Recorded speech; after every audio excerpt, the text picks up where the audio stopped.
from the National News Studio, Sri Lanka.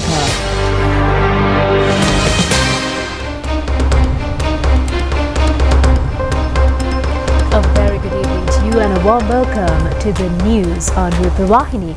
I'm Sharifah Tahir. And I'm Shaga Gamage. First, let's take a look at the headlines for today.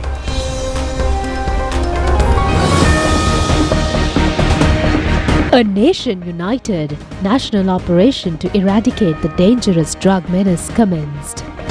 A large number of sectors appreciate the program to eradicate narcotics from this country. Import of rice will be terminated in 2028, says Minister Lal Kantha. The number of patients having wounds on legs due to diabetes has gone up to 100,000. The suspects of Valigama shooting incident further remanded till the 13th of next month. According to US President Donald Trump, Chinese president has agreed for a new trade agreement.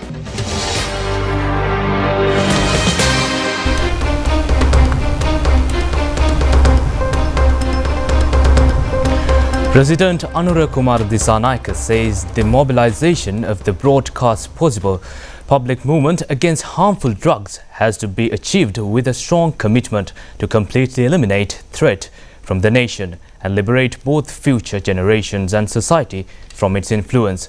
The president made these remarks while attending the launch of the national operation, A Nation United, eradicating the menace of narcotic drugs, held this morning at the Sugitadasa Indoor Stadium in Colombo. The vision, Ratama Ekata,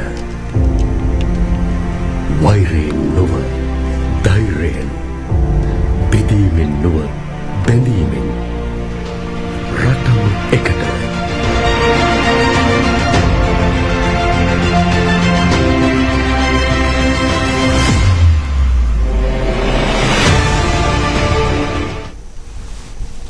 A Nation United national operation is the first step towards awakening the people's power in order to eradicate dangerous narcotics completely. This program is being implemented as per a proposal presented to the Cabinet by the President on the 13th of October under the caption, A Nation United, Eradicating the Menace of Narcotic Drugs. This national operation was planned jointly by the government and the general public under the guidance of the National Operation Council established for this purpose. Accordingly, a new structure is expected to be established, including public safety committees and district and regional operations at village level.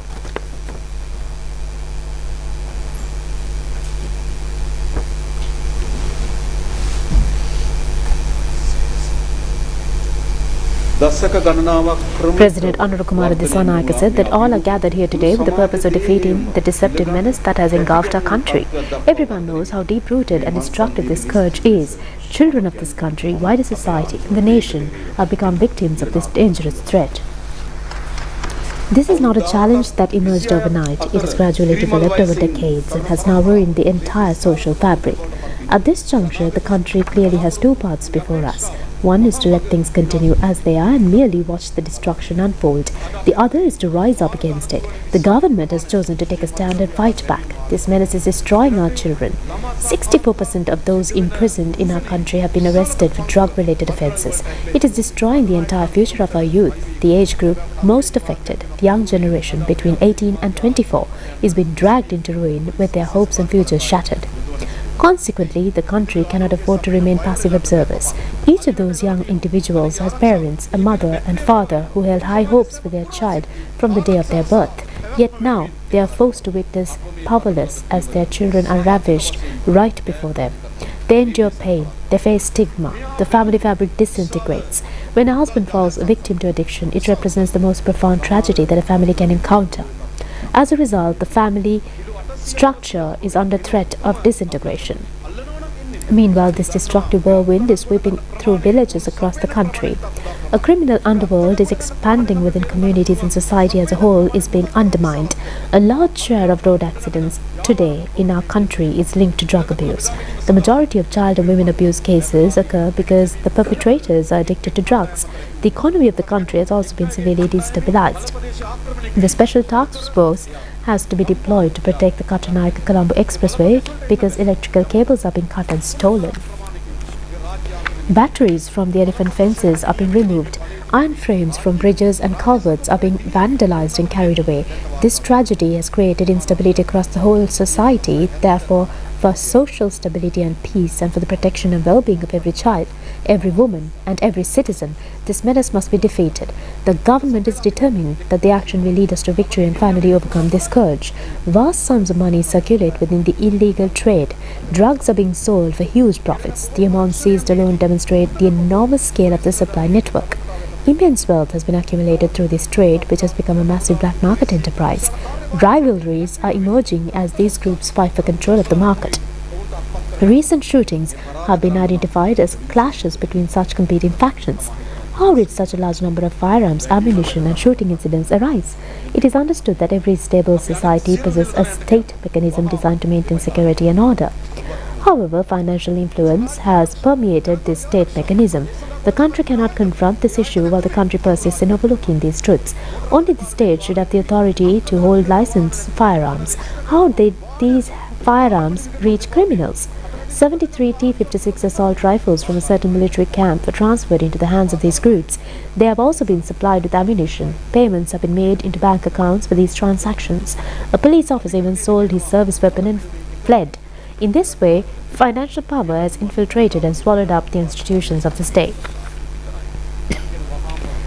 The police and the armed forces are working tirelessly to combat this. However, many have fallen prey to the immense financial power behind these criminals. Consequently, a black state has formed within the legitimate state institutions built to ensure national and public security. The Department of Motor Traffic has issued number plates for vehicles that do not exist. The Department of Immigration and Immigration, a crucial institution that issues legal travel documents to protect national security, has seen certain officials provide 2 or 3 passports to underworld leaders. Corrupt links with customs have also been exposed. Thus, beneath the official state structure, a second network has been established to serve criminal interests. This country cannot have 2 states. There can only be one state. The legitimate state built by the democratic power of the people, the black state must be dismantled and brought to an end. This issue has now infiltrated political parties. Some individuals have become councillors and chairpersons, while others are preparing to separate documents to contest elections. At one point, this network grew under the protection of certain politicians. Fundamental seeds for establishing political influence, councillors, government, even attempts to controlling governance have already been planted, and we have identified them. This is not something that emerged naturally. It has evolved over a long period with the blessing and involvement of certain politicians and public officials. At the same time, it is our responsibility to rehabilitate those who have become addicted.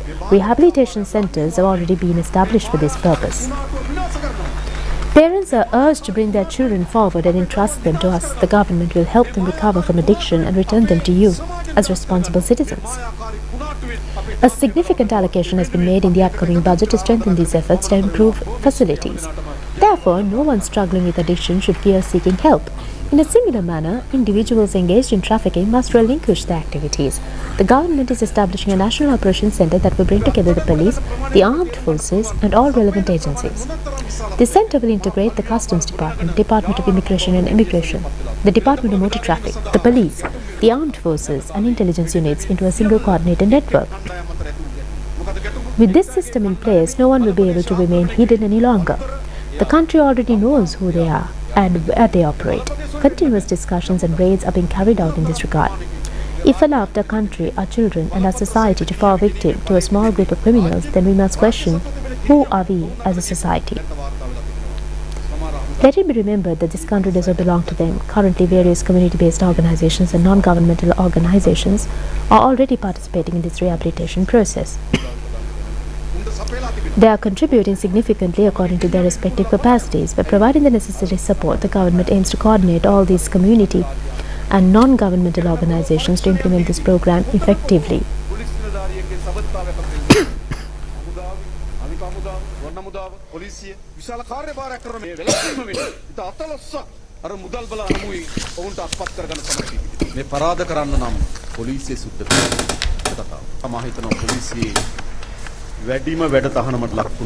The public must actively engage in this effort. These criminal networks are not secret. The sellers, the wholesale traders are known yet in fear. What is needed is a strong, united public voice against them. Criminals must be isolated in their villages. To achieve this, the government is mobilizing a widespread public voice from top levels down to local communities. Public safety committees have already been established to support this, and it is essential that the voices of the people join this movement and also implementing this initiative through a multi-phased approach. Arrest, rehabilitation, prevention, public awareness, sports and cultural activities. All these areas must work together in unison. No matter how determined an individual may be tackling this menace along with is impossible. For this reason, it is essential that we all unite and act collectively. In summary, the government urges both the sellers and those who are addicted to promptly disengage. In response, we are now establishing a strong public campaign. The collective effort will undoubtedly dismantle this menace. Together, we will protect our future generations and society from this destructive force. Let us unite and act decisively.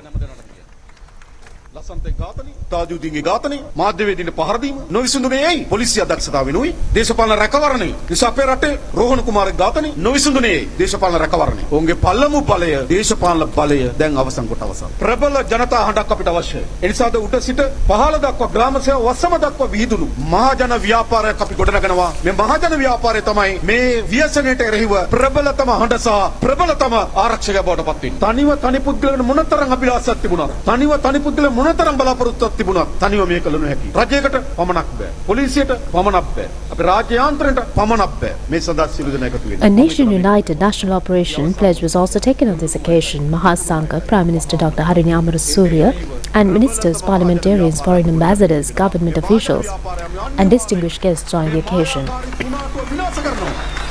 මේ මායාකාරී කුණාටුවෙන් අපේ දරුවන් නිදහස් කරගන්නවා Taking of the oath by government officials and employees was held at the Kaluthara District Secretariat office today, parallel to a Nation United eradicating the menace of narcotic drugs under the leadership of District Secretary Sunanda Herath.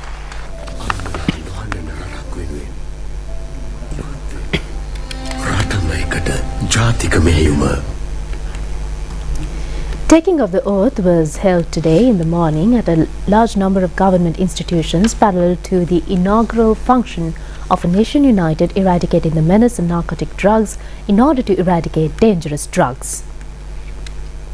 Officials of the Kurunegala District Secretariat office took the oath under the guidance of District Secretary Chandana Dissanayaka. Joining the national operation to eradicate dangerous drugs, officials of the Kaluthara District Secretariat office also took oath, led by District Secretary Sunanda Herath. The program to raise awareness among the officials of Galle District Secretariat office was held with the participation of District Secretary W.A. Dharmasiri. Another program of the Nation United national operation was held under the guidance of District Secretary Prasanna Badanayaka at the Madhuri District Secretariat office. Officials of the Polonnaruwa District Secretariat office held the function of oath-taking under the leadership of Deputy Minister T.B. Sarath. Parallel to the Nation United national operation, the function of oath-taking at the Ampara District Secretariat office was led by District Secretary Chintaka Abevikrama. Batik Plot District Secretary J.S. Arul Raj led the oath-taking function at his office. District Secretary K.G.S. Nishanta attended the function of a Nation United national operation held at the Ratnapura District Secretariat office. In line with the island-wide anti-drug operation being conducted under the theme Nation United National Drive to Eradicate Narcotics, the Telecommunication Regulatory Commission of Sri Lanka has introduced a new 24-hour hotline. The 1818 hotline, established at the request of the Nation United National Drive National Operational Council, enables the public to provide information regarding drug trafficking, distribution or any suspicious activities related to narcotics across the island. Sri Lanka's population has been recorded as 21,781,800. According to the population and housing census conducted from October last year to February this year, that was the number. The Department of Census and Statistics says that 51.7% of the entire population are females and 48.3% are males. During census period of 2012 to 2024, the percentage of population below 15 years has reduced by 4.5%. It is significant that during the same period, population over 65 years has increased by 4.7%. After the 2012 census, the population has shown an increase of 1,422,361 so far. It has been recorded at 0.5% of annual growth rate. Accordingly, a decrease of population growth in the country is indicated. This indicates that while the population growth rate has slowed, Sri Lanka's population continues to increase. By province, the Western province has the highest share of the population with 21%, while the Northern province has the lowest with 5.3%. At the district level, the most populous district is Gampaha with a population of 2,436,142, followed by Colombo with 2,375,415. It is significant that over 2 million people live in Gampaha and Colombo districts. Kurunegala, Kandy, Kaluthura, Ratnapura and Galle districts have exceeds a population of 1 million each. The least populated districts are Mullaitivu, Mannar, Kilinochi and Vavuniya. Each district records a population of less than 175,000. Nearly 4/3 or 74.1% of the entire population are Sinhalese. 12.3% are Sri Lankan Tamils and 10.5% are Muslims. There are 2.8% Indian Tamils and the rest of the 3% are included with Burgher, Malay, Sri Lanka, Chetty, Bharata and indigenous communities. It is significant that gathering information for the census this year carried out by tablet computers and smart mobile phones. Meanwhile, Minister K.D. Lalkantha says that government hopes to totally stop import of rice by 2028. Joining a ceremony held in Kandy yesterday, the minister said that the amount of rice needed for the country could be produced within the past Yala and Maha seasons. The second stage of distributing land right deeds organised by the Land Reforms Commission under the theme of Thriving Nation, Beautiful Life commenced in Kandy yesterday. 118 individuals and several sacred sites of the area that have not yet received land deeds were provided with proper deeds at this ceremony. Minister Lalkantha said that the government has established a political culture without theft and corruption after 76 years. At present, all the members of the government are unable to carry out theft, wastage, fraud or corruption. People cannot keep their lands bare or without being cultivated. Even a person has outright ownership of land, he or she cannot keep it without cultivations. Every corner of land, the owner should cultivate them to have economic benefit. In a failure of this move, the owner should have an agreement with a person who is able to cultivate them. The government is now working under a plan to totally stop import rice by 2028.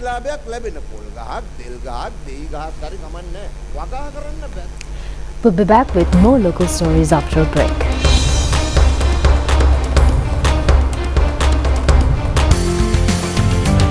Prima Stella, අපි හැමෝම කැමති. Live from the National News Studio, Sri Lanka.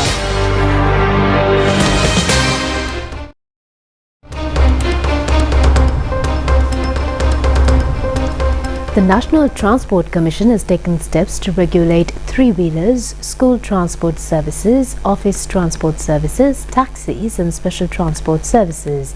They have decided to obtain information in this regard. A media briefing to raise awareness was held at the Government Information Department today.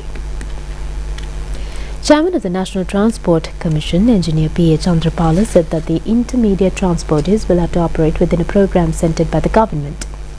They will be under a certain regulatory process and there are government institutions appearing on their behalf. A beneficiary process is also being implemented for the employees and an openness is also necessary from the passengers. The trust between the operators and the government has to be established.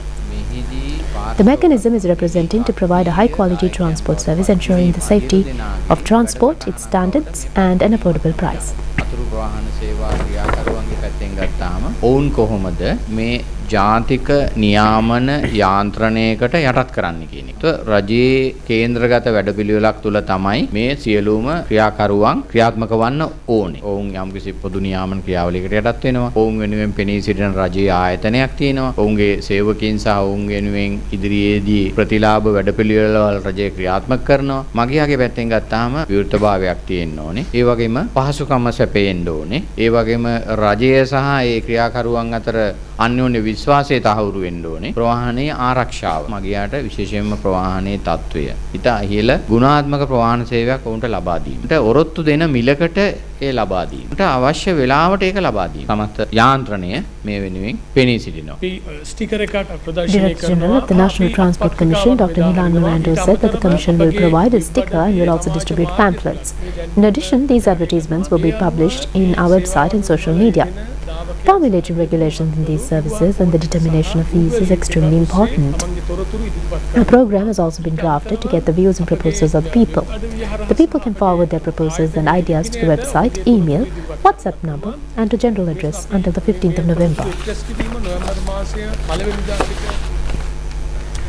A media briefing was held yesterday to inform information regarding the new Excise Gazette notification.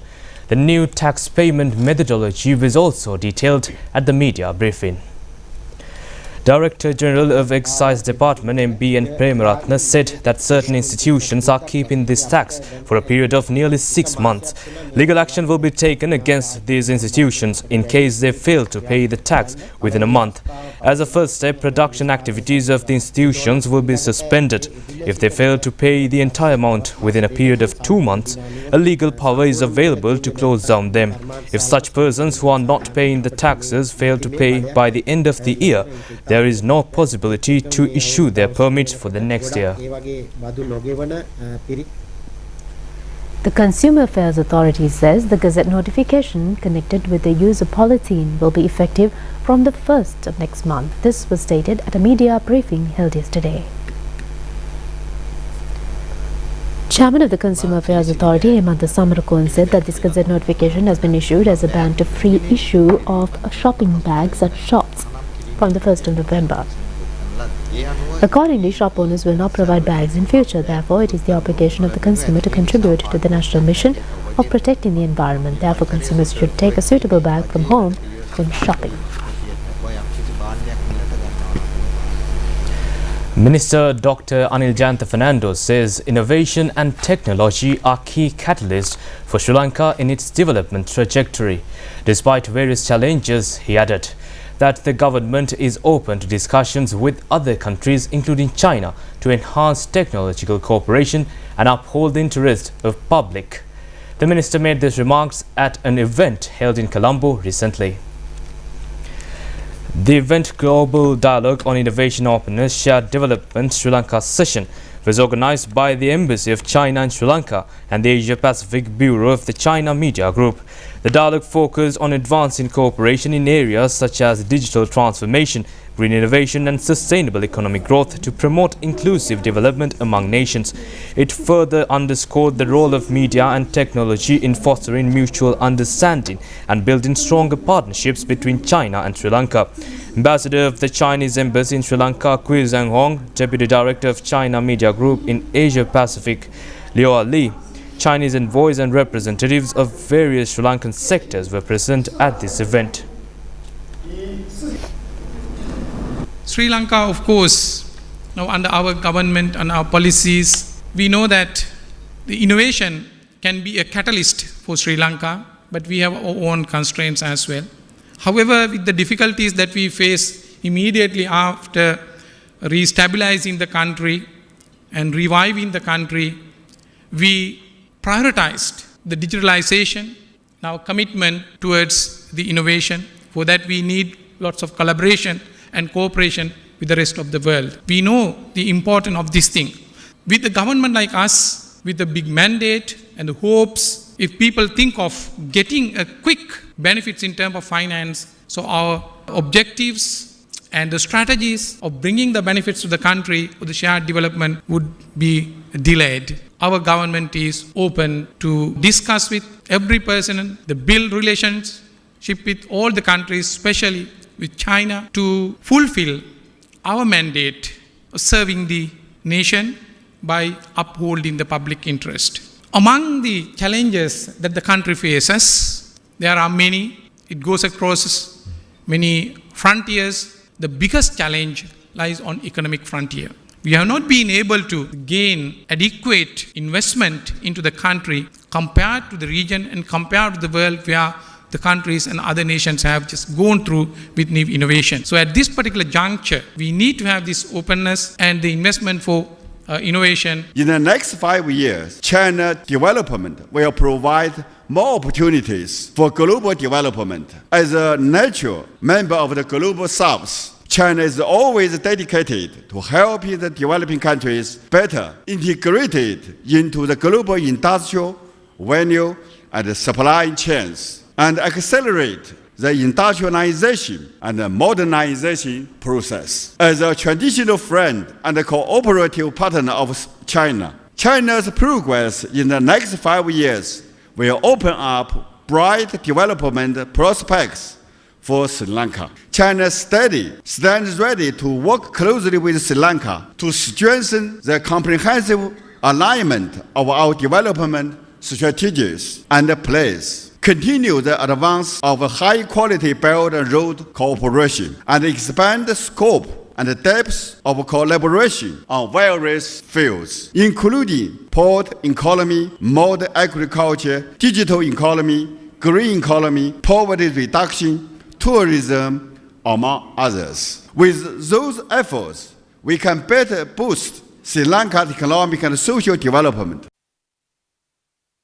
The RMB Internationalization Forum 2025 Sri Lanka, organized by the Sri Lanka-China Business Council in collaboration with the Bank of China Colombo branch, was held yesterday in Colombo.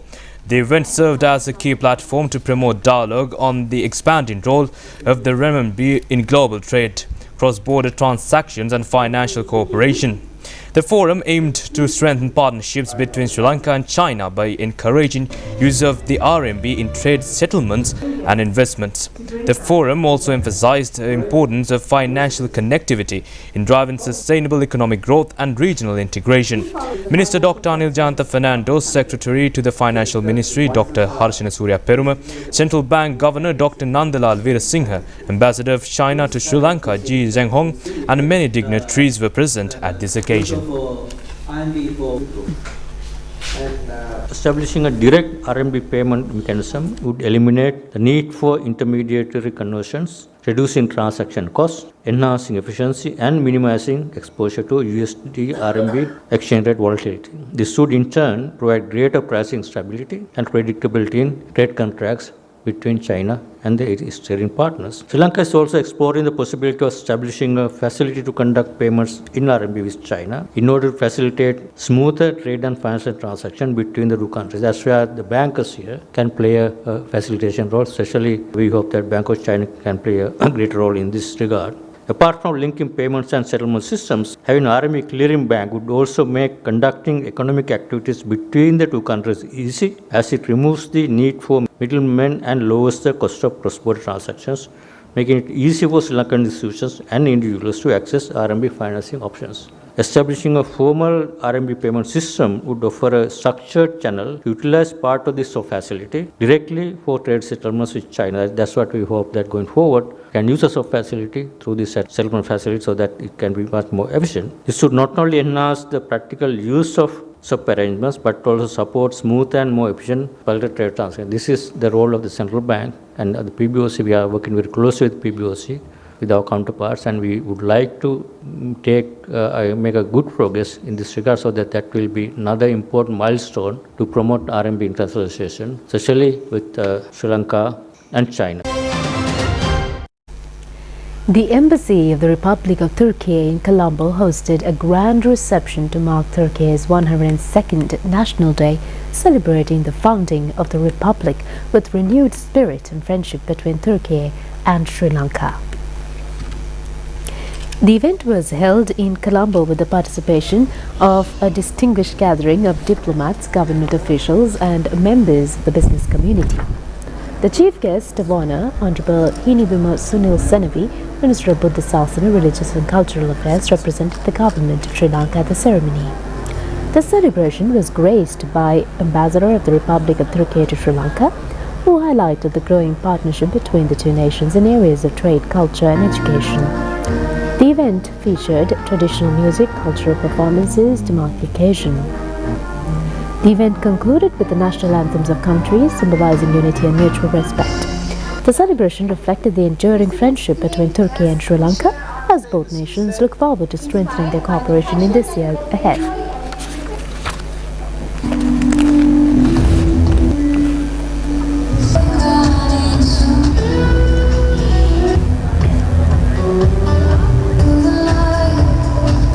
Food and beverages.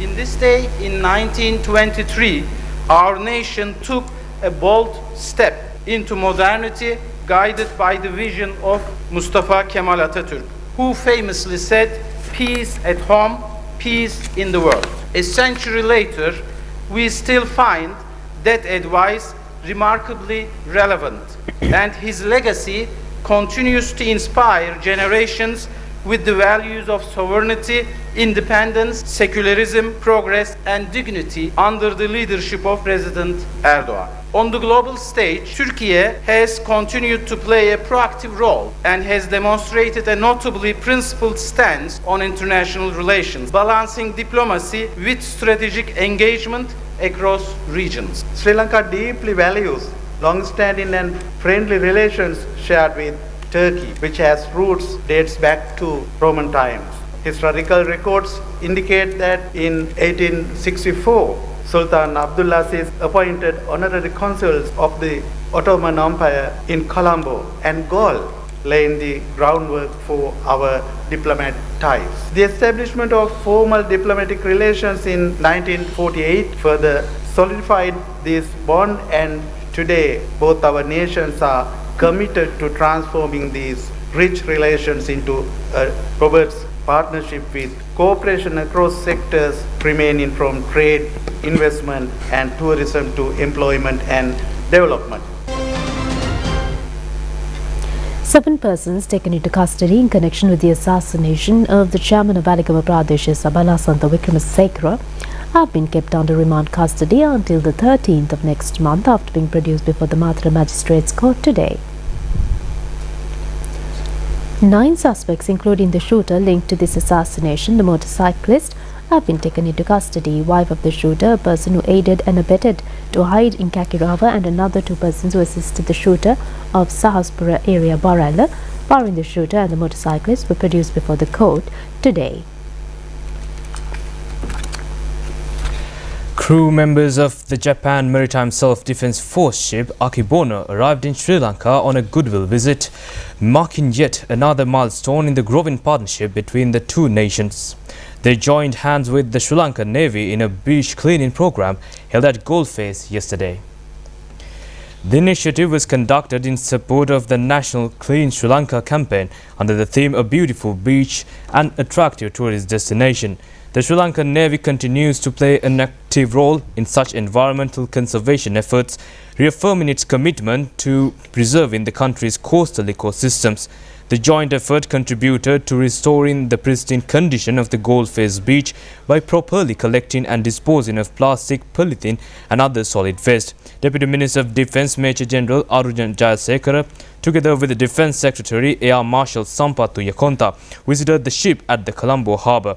They were warmly received by the Japanese Ambassador Akio Ismota and the ship's commanding officer Commander Arai Katsumo. Triforces commanders, defence attaches of the Japanese embassy in Sri Lanka, Takayuki Kubo, members of the diplomatic corps and several distinguished invitees were also present at this occasion. Thank you very much. Let me speak a little bit about the history of Japan Self-Defense Forces. The Japan Self-Defense Forces were established in 1954 with the enactment of the 2 laws, the Defense Agency Establishment Law and the Self-Defense Forces Law. And this year marks their 71st anniversary. The ground, maritime, and air self-defense forces, as they are collectively called the JSDF, were formed under the exclusively defense-oriented policy, which remains as their core principle. The JSDF, since its establishment, has also been working very closely with the US forces as its steadfast defense partner under the Japan-US security arrangements. Akibono, Command Area, Katsu Tomo. Hope I pronounced properly. Aibowan, Konbanwa, and a very good evening to you all.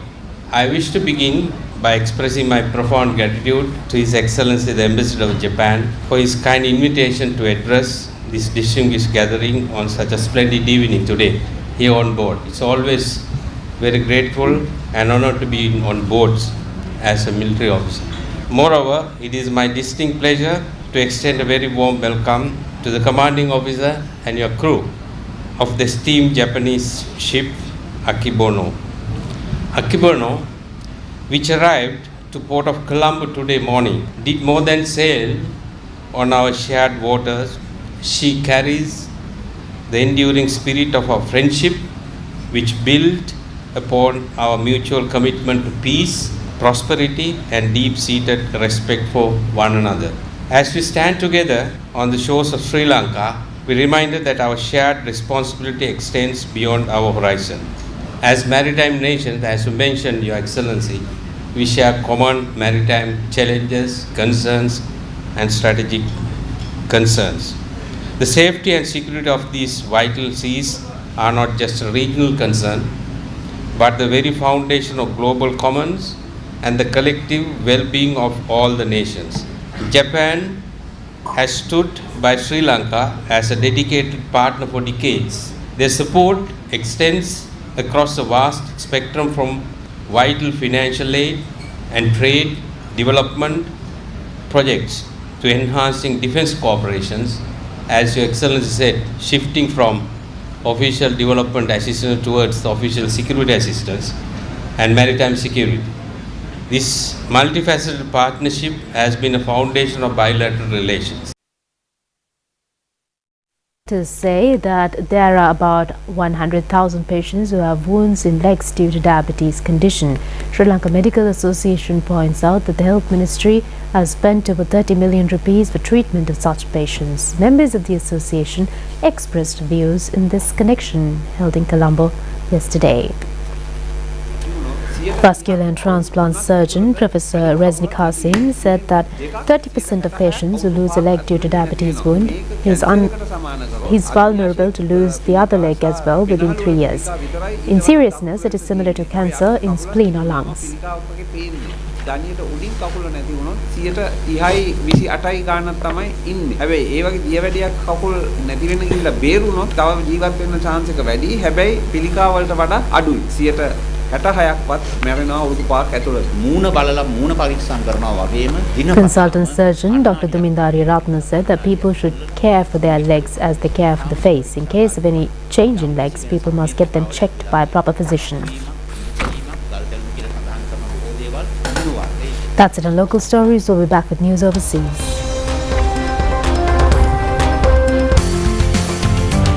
Prima Stella. අපි හැමෝම කැමති.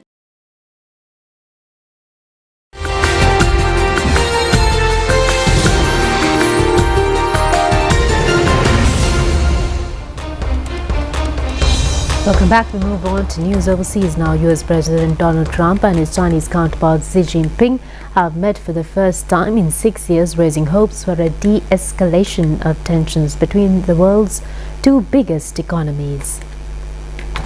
Trump described the talks held in South Korea as amazing, while Beijing said they had reached a consensus to resolve major trade issues. Relations have been tense since Trump began imposing tariffs on China, which Beijing responded with its own. They agreed to truce in May, but tensions remained high. Today, talks did not lead to a formal agreement, but the announcements suggest they are closer to a deal. Well, that's it on the news, and well, join us again tomorrow at the very same time. Until then, have a pleasant night. Good night.